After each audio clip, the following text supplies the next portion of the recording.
Hello and welcome back to Cello from the Beginning.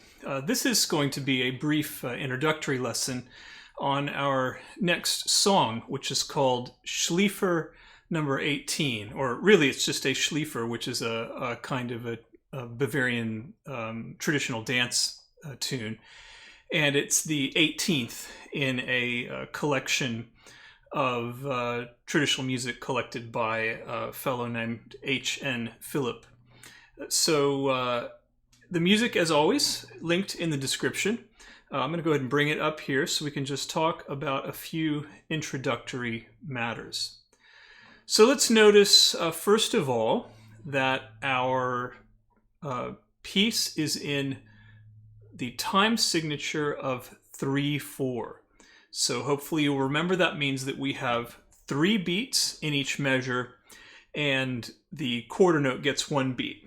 And you'll see that if you look here, 3/4 notes followed by a bar line, 3/4 notes followed by a bar line. So we'll count 1, 2, 3, 1, 2, 3. Let's also notice that we have a pickup note. That is, we begin this piece with an incomplete measure. So this is the 3rd beat of a measure of which the first 2 beats would just be rests. So if we're counting, that measure, we would count 1, 2, play. We would play on that 3rd beat. And I'll explain how the count off will work for the play along in the next video. Let's see, we have a dynamic marking of F for forte, which means that this piece is just basically loud all the way through. It doesn't have to be super loud, but we're not trying to do big dynamic changes here. Finally, let's notice that we have a first and second ending.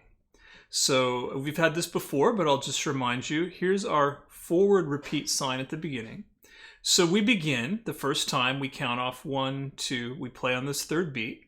We play through the first line, play through the second line, play through the 3rd line. We play the first ending. We reach this repeat mark here, we go back to, in this case, the forward repeat. There are different ways of writing this. We could have written this just with 2 beats and going back all the way to the pickup note, but it's modern music typography. This is usually written out this way. So we finish here, 1, 2, 3, 1, 2, 3, and back to the first full measure. We play the whole song a second time. When we get to the end of this measure, that's measure 15, instead of playing the first ending again, we jump that in time and play the second ending, and that's the end of the piece. So the first time we're coming through here, and I'll play from this C right here.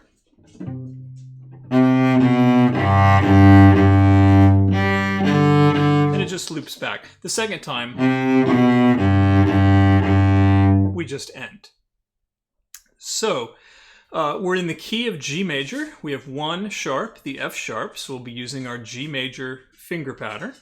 And so that means that we'll have the 0134 finger pattern on the G string. So here's our 3rd finger on the G.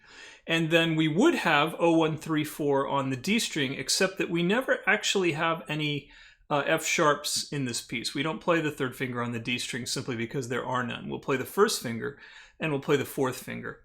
But it just so happens that there are no F sharps in the tune. A couple of other things to notice. This is a whole opening section here is actually just on the D string. We don't actually get to the G string until these measures from here to the end then. And let's take 1 second and look at this measure, measure 9, and measure 11, because here we have string crossings, right? We're playing with 1st finger on the D and going to 4th finger on the G. So we just want to be careful. Something that we practiced a lot in the previous exercises, but we're playing that 1st finger and actually back. So you can just practice as a warm-up exercise. You could play 1 on the D, then 4 on the G, back to 1.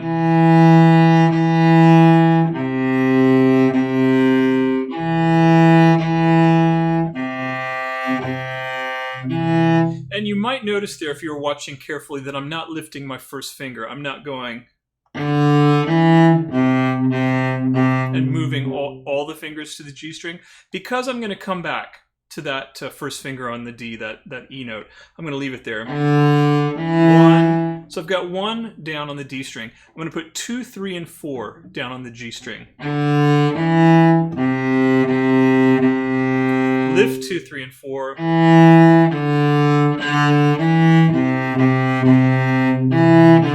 So that's a little sort of warm-up exercise you can practice. The other one is then in the next measure there, or measure 11.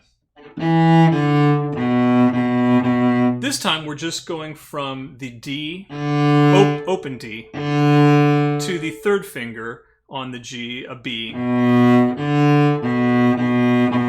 So that one I don't have to worry about leaving my first finger. I still have to make the string crossing with the bow.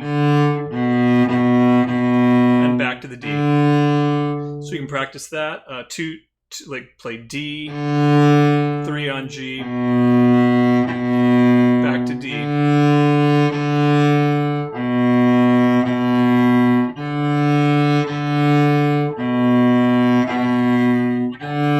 Do that a few times also.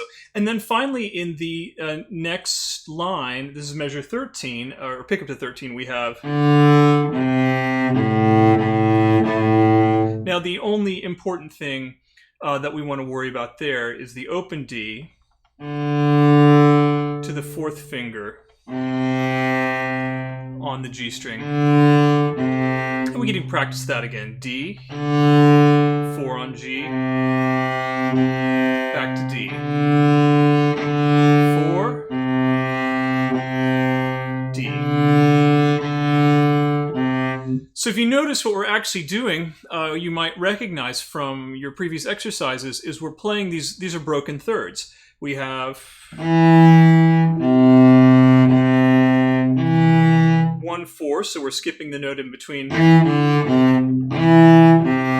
O to 3. Have a couple of broken thirds there. And then. So you might just, if you have any trouble with those at all, you can isolate those, just warm up on that and practice that. If you're feeling comfortable with those string crossings already from the previous exercises, then just go right on to the next video where we will learn the piece. We'll see you there.